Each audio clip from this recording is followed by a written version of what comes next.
Assalamu alaikum. Welcome to my channel Learning with Zargur. In today's video we discuss about animals, wild animals and farm animals. Number 1, wild animals. Some animals are dangerous to us. We cannot keep them at home, called wild animals. For example, lion, elephant, zebras and giraffe are wild animals. Farm animals.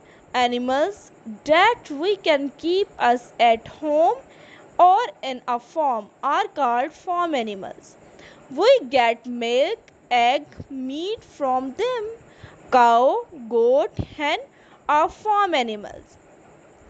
Learn carefully about concept of animals, that is wild and farm animals.